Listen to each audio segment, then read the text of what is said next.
This is a continuation of the subject matter of knowledge capture.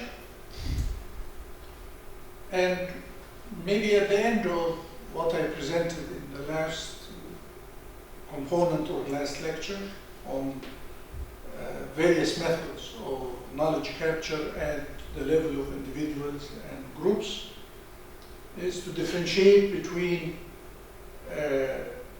the key knowledge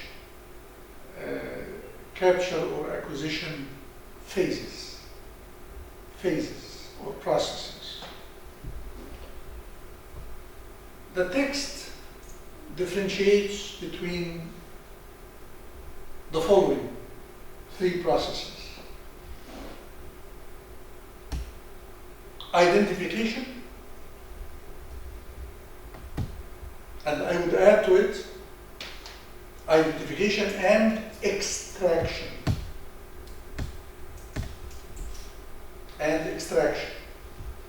The second, conceptualization, meaning summarizing, extracting the essence of what we gathered, what we have collected, what we have captured.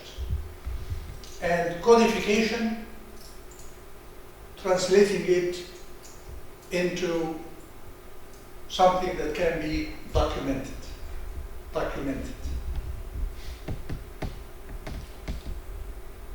The identification and extraction involves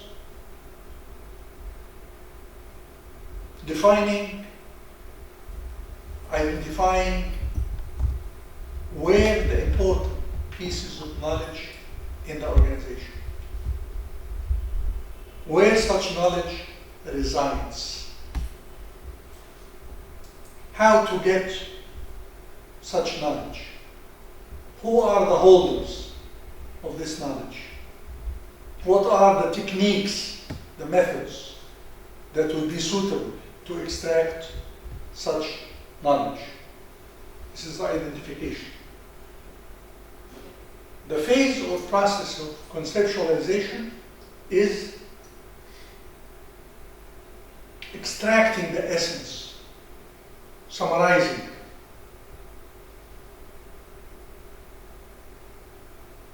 extracting the concepts, the models, the system, the sequence, the map, the structure,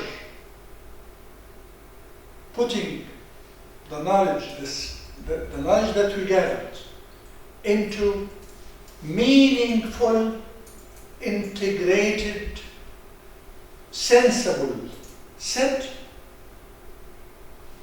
that represent a summary is called conceptualization. And then the phase or process of translating what we have gathered and summarized and conceptualized into a form that can be accessible, that can be stored, that can be shared, that can be disseminated. The process of putting the knowledge in the form that can be disseminated and stored is called codification. Now, these processes, of course, identification and extraction is precedes conceptualization, and conceptualization precedes codification. But what you codify may enable you to, after it is shared, after it is used, after it is put into what people need, and if you get it to reach the target people that you want to avail such knowledge to, you may go back to conceptualization to adjust it, and you may go back also to add additional knowledge through identification and extraction. So the four processes are interlinked, are related. And there is sort of a feedback cycle between them. Moving now to the subject of capturing knowledge at the organizational level. And remember, I said at the beginning of this lecture that knowledge capture exists at two major levels. The level of individuals and groups, trying to extract the knowledge that individuals have or that teams or groups have and transform it into explicit knowledge.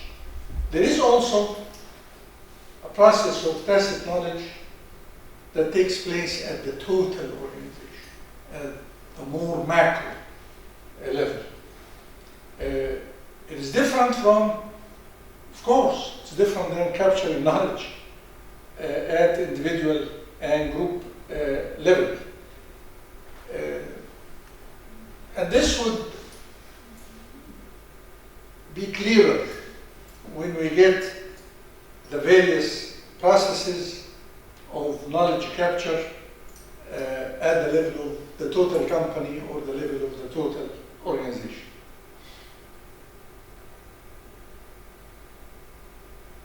The first type of the capturing processes in this regard is grafting. Grafting. Grafting is to capture knowledge that exists in one organization and transfer it and to avail it to another organization. Could this happen between firms in general? No. It could happen in certain conditions. The conditions usually, if the two firms merge together, if one firm acquires another, if one firm establishes alliances or strategic alliances with another firm. Only when these mechanisms or these possible or alternative means to get the channels between the firms to allow such flow of knowledge from one firm to or one organization to the other. This is why it's called grafting. Grafting. The second is the so-called vicarious or observational learning.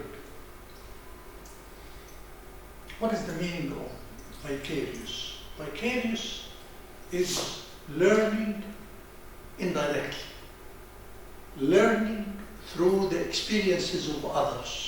You don't have to go through the same experience yourself, but you get others to go through the experience, the direct experience, the actual experience, the practice, and through your observation, through your watching, through your monitoring what they have done, you learn. A great deal, by the way, a great deal of our learning in life we get not through actual experiences, but through observing or watching others do certain things and achieve certain results that are positive or negative. If the results are positive, then we imitate what other people do. If the results are negative, then we refrain from doing the actions that have caused the negative consequences to other other people.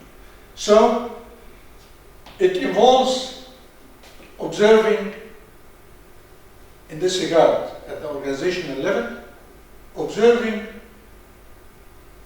the practices, the techniques, the procedure, the know-how not used by other organizations, other firms. The process, by the way, the process of benchmarking is targeting exactly at this. Because in benchmarking, you try to get information about what the best firms in the sector, to get the best practices and try to learn from the best practices. If the leading firm in the sector has adopted a policy that allowed it to grow fast, for example, or to capture a good share of the market, or to lead the market in terms of growth and other indicators, then you try to get to know what they have done to achieve that. So here you kind of observe, you watch, you learn indirectly. You don't go through the experience yourself, but you get the experience of others, other firms, and try to benefit from it, try to learn from it. This is called observational learning, or the vicarious learning that takes place at the macro or organizational levels.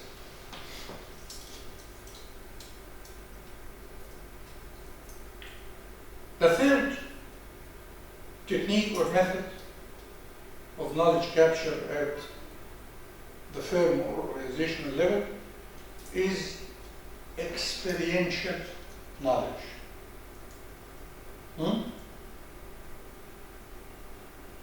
Experiential knowledge here is not knowledge by observation, but by going through the actual experiences.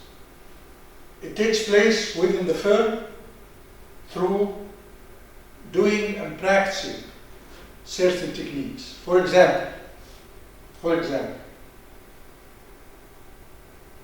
a company that has acquired a new technology.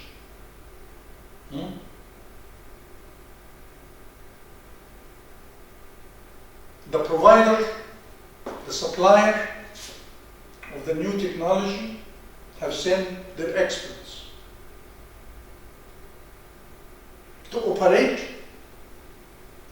the new technology, the new machines, the new setups, the new tools, whatever, and to get the staff of the company that has acquired the new technology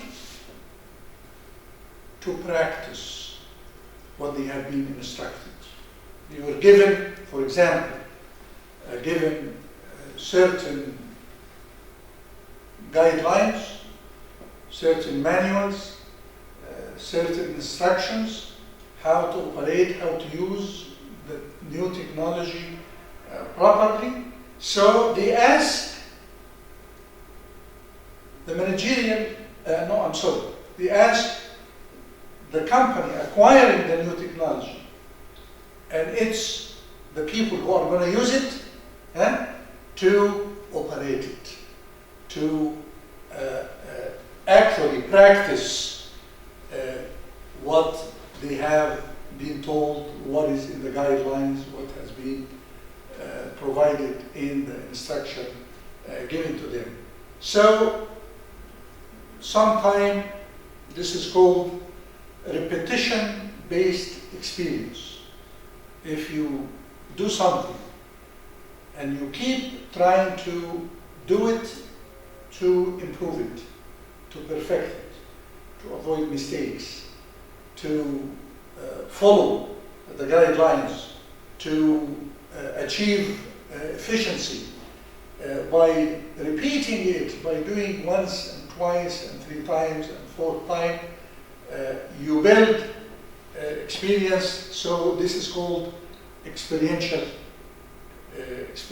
knowledge. It is based on direct experience. The 4th is called inferential knowledge. Knowledge that is acquired through thinking about events or changes or outcomes or problems or opportunities or threats or changes that have taken place, and trying to come up with meanings that we can use, trying to come up with interpretation that can enable us to utilize and make use of such. This is inferential knowledge.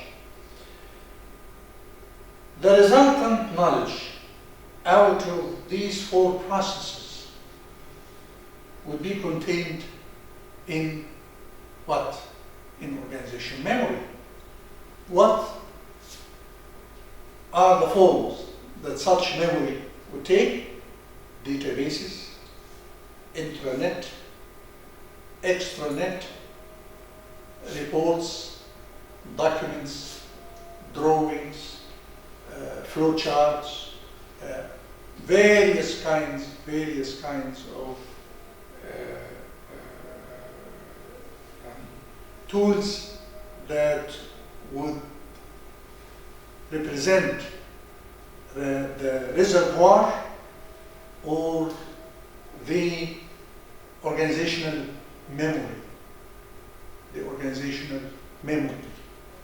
in this regard.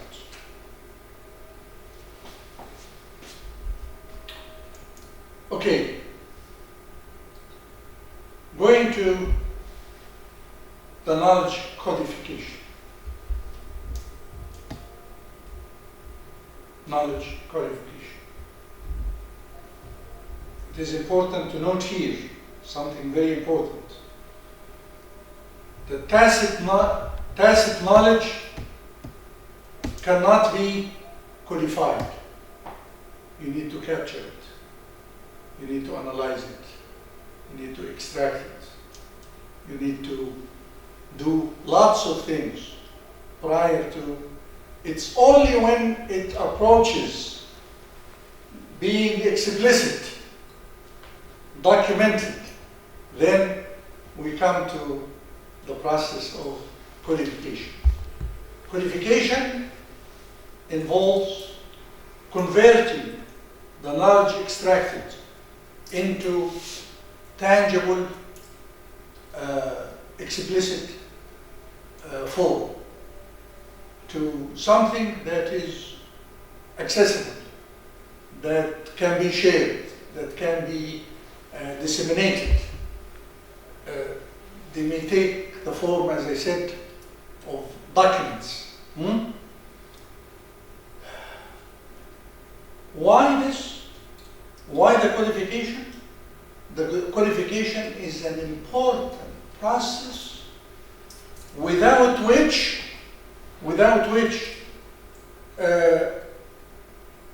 wider use of the captured knowledge cannot be done. So it is needed, codification is needed for communication and dissemination. Documents, in this regard, represent, and this is the expression that the text uses, the only real corporate or organizational memory. The only real, the only explicit reservoir, stock of knowledge constituting the so-called organizational or corporate memory. The process of codification allows knowledge to be meaningful, understood, interpreted, maintained, and updated and improved.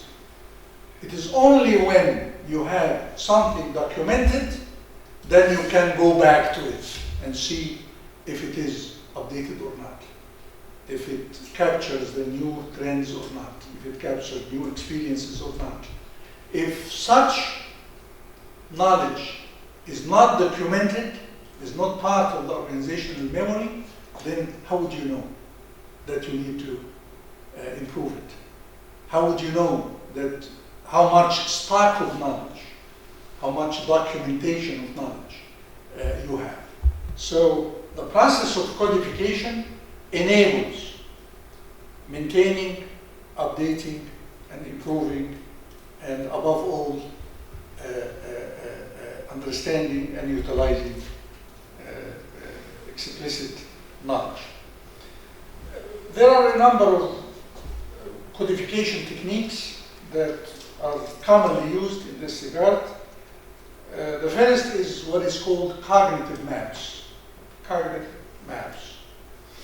Cognitive maps represent how human mental processes work, and how we make, and how humans make sense and meaning of their complex surroundings, their complex environment. Cognitive maps here is a tool to extract and to abstract the mental processes involved in dealing with environmental conditions, events, happenings, changes, so on and so forth. The mapping is based on something called concept mapping. Cognitive mapping is based on concept mapping. Let me give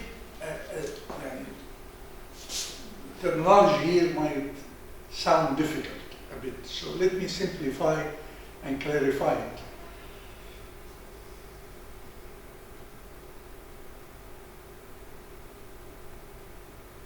If you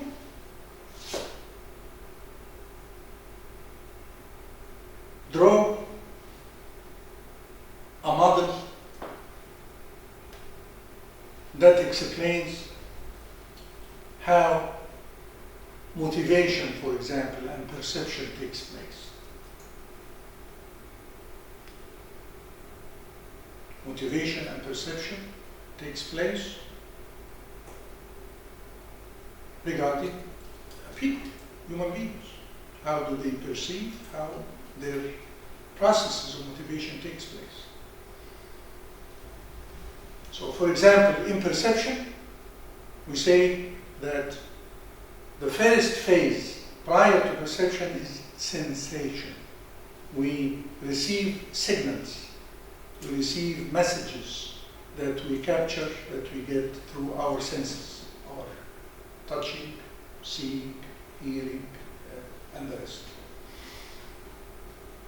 Then, what is sensed through our senses gets screened. There is a selection process. A selection process that allow us to perhaps focus on what is important to us, what is meaningful to us, what relates to our previous experiences. Not everything that we receive through our senses, we pay attention to. So there is selection process, there is attention process, there is perceptual processes that may involve distortion, that may involve stereotyping, that may involve a variety of processes. So to represent this, that sensation, then selective, perceptual, and distorting processes, and then other level of processes, and then coming to the motivation to say, for example, people's needs or key motives and the incentives provided in the environment. People perceiving and making meaning out of the incentives that are available, conditioned on their doing certain things. If we put this, for example, in a chart, if we put it in a model that represent the various variables, the various components of the cognitive processes of perception and motivation, then we are constructing a cognitive map. So cognitive mapping is based on concept mapping. It is constructing a model containing elements or variables of a certain concept and their relationships, their connections. There are certain variety of tools for concept mapping. There is the CADS, for example, methodology, which is usually applied to organizations' business systems, defining the business processes, the business model, and the processes and the decisions to be representing what takes place cognitively in what management in this particular organization engages in decision making in this regard. Decision trees is another explicit knowledge qualification techniques, is to define the flow chart that contains the various rules and the conditions and the alternative paths of options, decisions, and their resultant outcomes or ends. The decision trees could be used in this regard to help, for example, diagnosing as a particular system. For example, there is a machine breakdown. The maintenance people may have certain chart similar to the decision tree that tells them if the breakdown is in this particular part of the machine, if the machine has signaled or that has shown certain signals or symptoms, if the capacity of the machine versus the electricity current, they have charts that define the various paths that at the end enable to identify the particular decision to take and the outcome of that decision in this regard. The third technique is called knowledge taxonomies. The word is I know the word is a bit difficult, but these words are used and well used in academic work and in knowledge management. Taxonomies represent, or a taxonomy, not just taxonomy, a taxonomy represent a hierarchy or a structure of concepts. The concepts here at the higher level represent the more general, the more generic. At the subsequent level, a bit more detailed.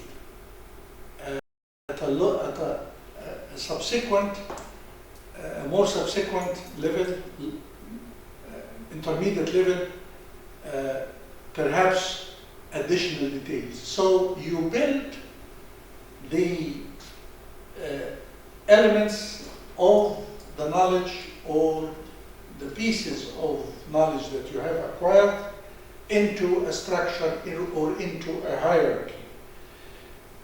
For example, in the coronavirus, they are trying to build a diagnostic system of the coronavirus. The diagnostic system tells us that if these symptoms are there, and we make a test, and if the case continues for a certain period of time, so it tells us,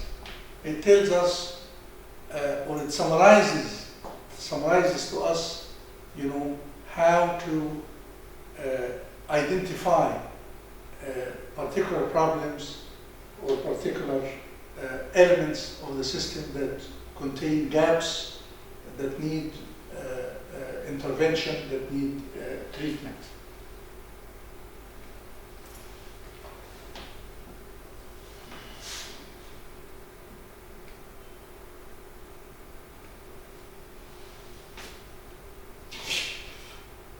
There are a number of some considerations here that need to be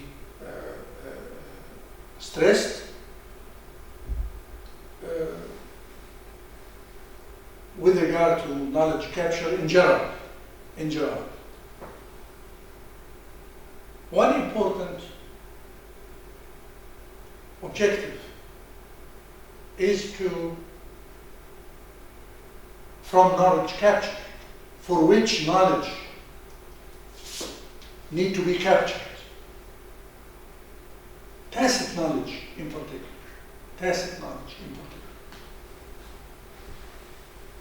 Is trying to keep knowledge from getting out of the organization, walking out of the door. When people leave their positions, when they retire, when they are transferred, when they are even promoted, when they are laid off, when they resign. So what would you do with the knowledge that these people have?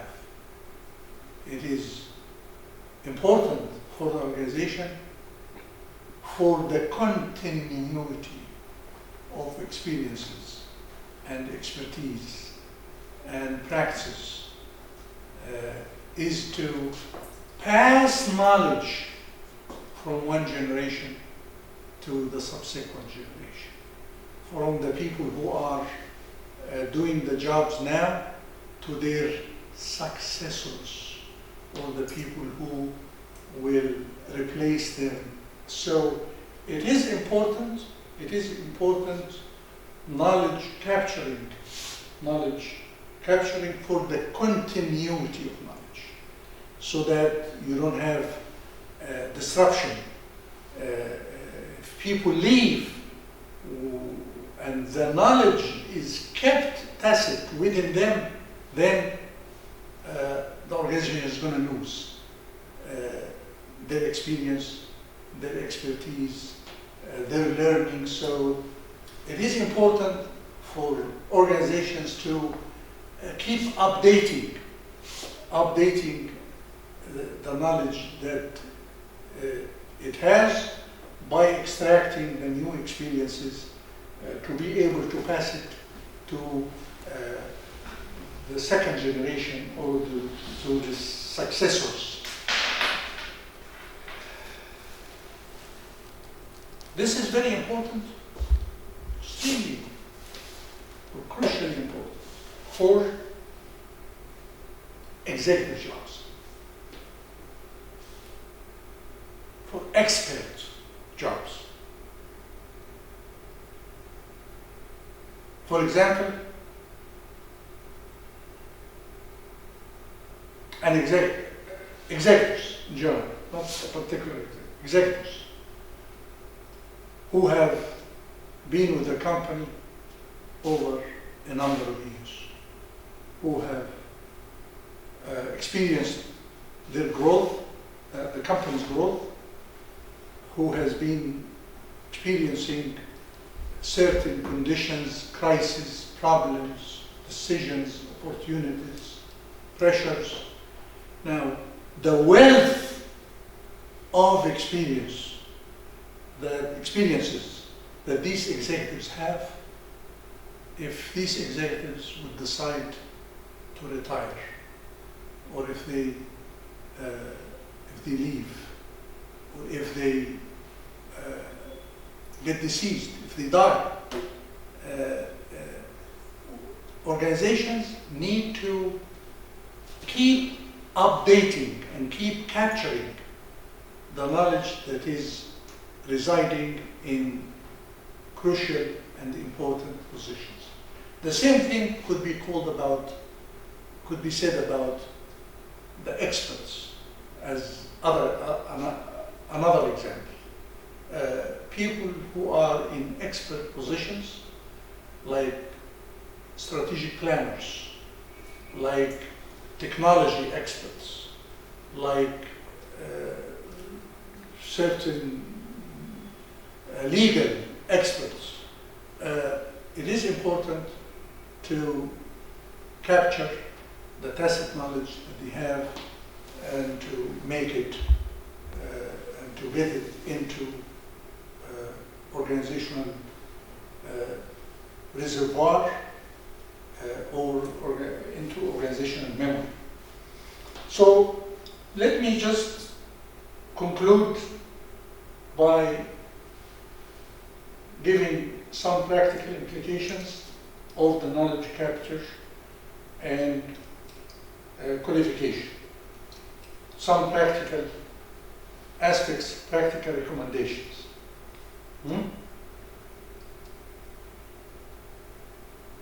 Any system of knowledge management need to give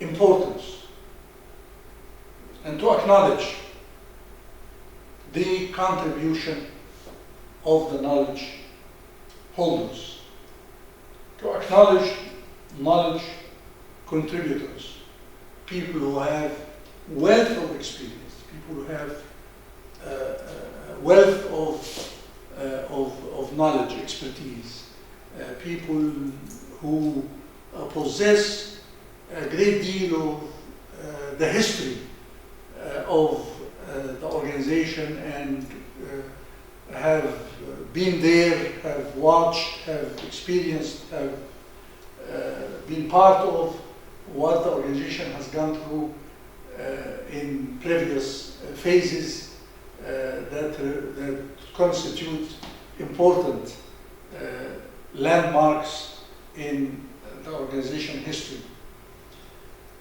It is also important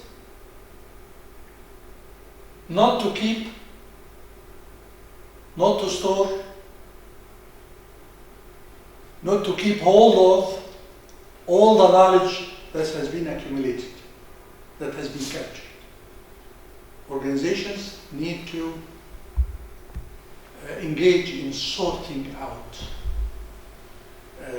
the knowledge and getting rid of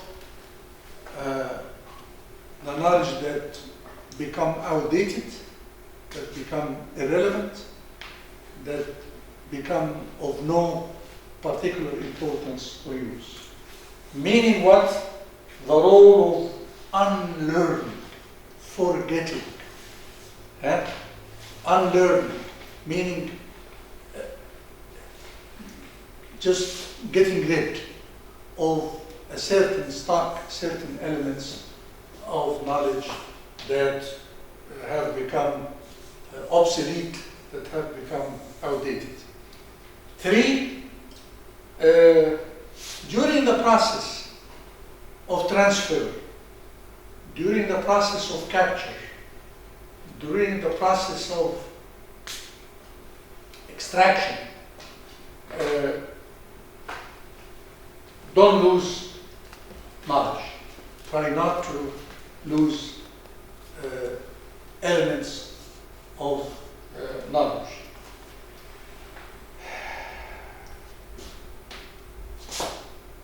There is also here an important idea.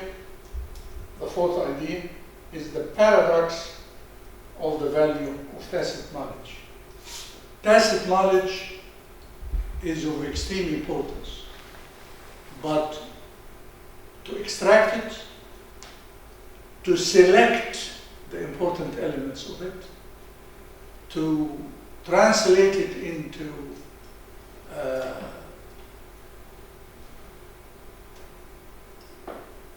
explicit knowledge involves a great deal of work.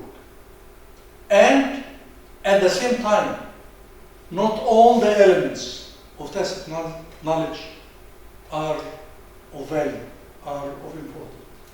That is in addition to the fact that tacit knowledge is always evolving, because it represents the day-to-day accumulation, of experiences and learning that people and groups go through.